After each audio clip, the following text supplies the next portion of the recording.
Hey, welcome to another edition of the Five Star Zone. I'm your host, Rico Beard. Hope you guys are enjoying your summers, trying to stay cool out there in that blistering heat. And college football, hey man, it's a few weeks. And by a few weeks, we're probably looking about 6, 7 weeks away, depending on whether you count week 0 as a week or not. But college football is on the way. And I think one of the funniest things that need to talk about is what is happening in the Big 12 and what they're considering doing, and not just the Big 12, but Conference USA, the AAC, and its naming rights. Because let's face it, we talked about it earlier that now schools are going to be making a ton of money off of the TV contracts. They're going to be able to just flat out pay the players. That's what it's leaning towards. So now the Big 12, behind the SEC and behind the Big 10, figured a way to supplement that income.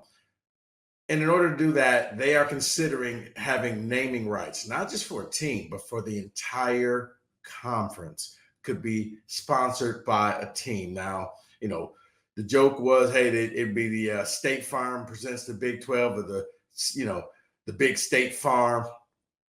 And while we're joking at all of this stuff, I do think that this is something that will eventually happen. And if you are a hardcore, tried and true, you are a traditionalist, and you want your college football to be a certain type of way, I don't know what to tell you. That went away with 3 yards in a cloud of dust. Those days are gone. And what you are going to see is that businesses are going to get smart, and they're going to try to pair up with various conferences. And Lord knows college football will never, ever, ever, ever turn down a paycheck, which means eventually it will hit the Big Ten. It will hit the SEC, where you're going to see logos. And this thing, I don't know if it'll go as far as being like NASCAR, but just think about this.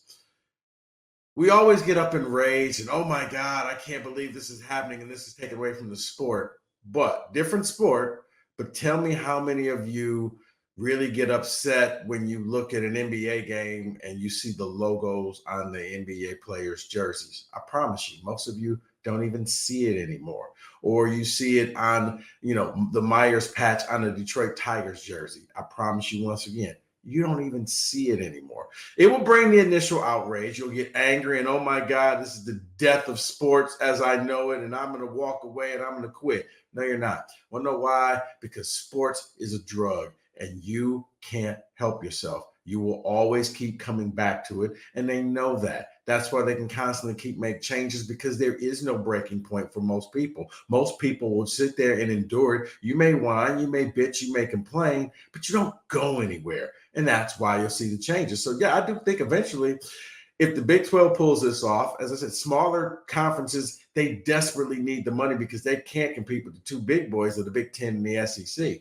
But I do think that the Big 10 and SEC will then separate themselves and really take it to that next level and become just, untouchable, because I can easily see them signing a deal. And not just that, not just the conference, but I do think that we're not that far away from teams signing their own deals, where you would see a patch, a Marathon Oil patch, or you would see a different patch of some business on, Apple Plus TV presents the Purdue Boilermakers, or, Meyer presents the Michigan State Spartans. Yeah, guys, we're not that far away. The NCAA could have took care of this problem a long time ago, but I think what you're seeing now is the evolution of football, and it will be a lot more to do with money. It's going to become an arms race between the haves and the have-nots. and trust me when I say the gap is only going to get bigger when it comes to that. So yes, Big Ten and SEC are the top dogs right now, and eventually they're going to end up getting a sponsorship as well. Do I think it'll look ridiculous at first? Yeah, kind of, but once again, you'll get used to it. You know what you need to think of it as? Think of it as a college bowl game. When you see the bowl game and you see the Tostitos Fiesta Bowl. There's the Tostitos patch on the player's jersey and on the field, and it's all over the place. And it doesn't affect the quality of the game. As a matter of fact, you don't even, if your team wins, you may want that jersey or may want that hat because you'll remember, hey, we won the Rose Bowl that year and it was sponsored by Vizio, or we won the Tostitos Bowl, or we won the Sugar Bowl, or whatever bowl that your team played in. That's what it's going to look like. It's just going to look like that game in and game out, that it's just going to be corporate sponsorship everywhere. I don't think it's going to hit NASCAR level. I don't think it's going to go that far. But yeah, I do think that this is going to be something that's going to be there to stay. So hopefully it won't turn you away. But the Big 12 is the major conference. And the reason why, let me point this out because I didn't explain this earlier. Right now, the Big Ten and the SEC can pay their players close to, they're looking at maybe $20 to $25 million a year with the TV money and everything. The Big 12 does not have that because they don't have the lucrative TV contract. So if the Big 12 then gets a sponsor for the entire conference, it could infuse money that could bring them close to that $20 to $25 million per year that the Big Ten and the SEC can give out to their players, and they'll have for their NIL pool. It will bring them up to where they can compete, and they'll be able to go out and buy players. And yeah, I said it right. You're buying players. That's what's happening right now. The Big 12 knows if we don't have the money, we can't go get the 5 stars and the 4 stars and the top transfers to come and play in our conference. So the conference as a whole just bit the bullet and said, we got to think collectively. We can't think of it as individuals.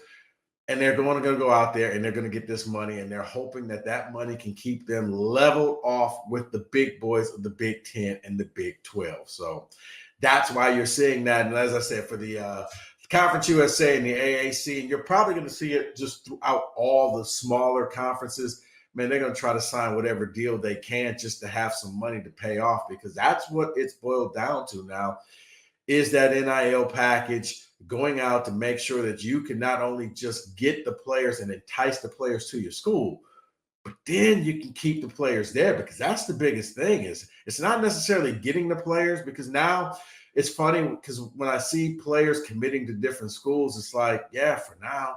I mean, come on, I raise your hand. I can't be the only person that feels like, yeah, this player's only going to be there for a year or two. Now, I do like the fact, and we kind of touched upon it in an earlier podcast, with the new money and with the schools now being able to pay out players, that it could come with contracts that would mean if incoming freshman wide receiver goes out there, lights it up, and catches 850 yards and has 15 touchdowns in his freshman year, he can't then leave to go to an SEC school or go to a bigger school because they're going to give him a bigger payday. You're locked into the school that you committed to. Now, for that, I applaud, and that is something that's been totally needed.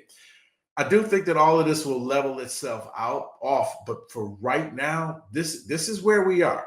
This is where we are in the nature of college sports, whether it's college hoops, whether it's college football. We're talking football right now because that's what's about to happen really, really soon. But when you think about it, I still say this. For most people who are upset, for most people who are angry, and you don't like the way college football is going, and it seems like it's all about money, I promise you this. Come fall, when you're at your football game, or when you're at home in your man cave or your woman cave or your she shed or whatever, and you're watching the game, you'll forget about all of this. If you're at the game and you see the team and the band coming running out the tunnel, you'll forget about this. Whether you see the smoke at Spartan Stadium or you see the players touching the banner in Ann Arbor, you'll forget about this. You'll go back to what the product is on the field. And your level of care will be based upon whether your team goes out there and wins or not. Not how much money the players are making, but whether or not you're winning games. So that's where we are. Big 12 looking to expand and go into their own corporate sponsorship. They're going to be followed along by some of the smaller conferences, but I'm telling you, it won't stop there. You're going to see it with the Big Ten and the SEC. And oh, by the way, also reading that bowl games are going to do something I've said for a long time. Bowl games are going to have individual NIL to make sure that players will play in the game. So they're going to pay certain players to play in games so that they will not opt out. It's something that you probably should have been doing for the longest, because if you're a player, you don't need the money. And if you're a player, you're probably going to also insist that they have an insurance policy in case you get catastrophically injured in that game. Anyway, hope you enjoyed this. Hope you're enjoying your summer. I'm your host, Rico Beard. Thanks for watching the 5-Star Zone. Keep liking and subscribing. I'll be back later on in the summer. Until then, I'll see you soon.